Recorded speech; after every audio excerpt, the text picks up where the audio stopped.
미국 내 당뇨 환자들은 성인 인구의 13%인 3,400만 명이나 되고 또 다른 9,600만 명은 당뇨 위험 인구로 분류되고 있습니다.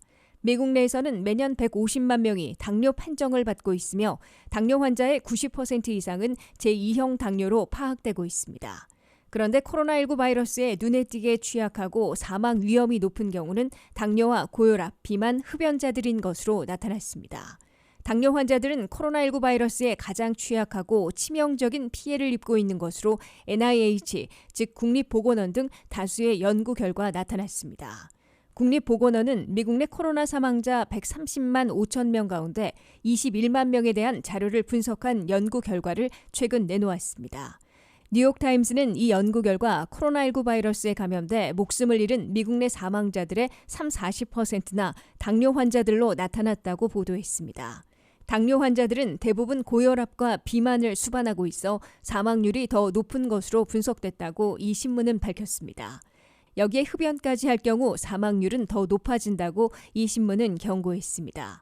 여러 연구 결과 코로나19 바이러스에 감염돼 입원한 당뇨 환자들은 더 오랜 시간 ICU 집중치료실에서 치료받았던 것으로 나타났습니다. 특히 코로나 감염으로 입원한 당뇨 환자들의 20%나 끝내 사망한 것으로 나타났다고 뉴욕타임스는 전했습니다. 당뇨 환자들이 유독히 코로나19 바이러스에 취약한 상관관계는 아직 명확하게 밝혀지지 않고 있으나 면역 체계가 약한 데 따른 것으로 분석됩니다. 이에 앞서 연구에서는 코로나19 바이러스에 감염됐다가 회복된 환자들은 12개월 안에 당뇨에 걸릴 가능성이 40%나 급증하는 것으로 조사된 바 있습니다. 이는 코로나 바이러스에 감염되면 젊은 층까지 당뇨에 걸릴 위험이 매우 높아지고 당뇨 환자들은 바이러스에 감염되면 중증발병 입원은 물론 사망률이 20%까지 급등할 수 있다는 경고로 해석됩니다. 그럼에도 미국 내 당뇨, 고혈압, 비만 환자들이 계속 증가하고 있는데도 보건당국의 관심과 예산은 암과 알츠하이머, 치매 등에 비해 현저히 낮은 편이라고 뉴욕타임스는 지적했습니다.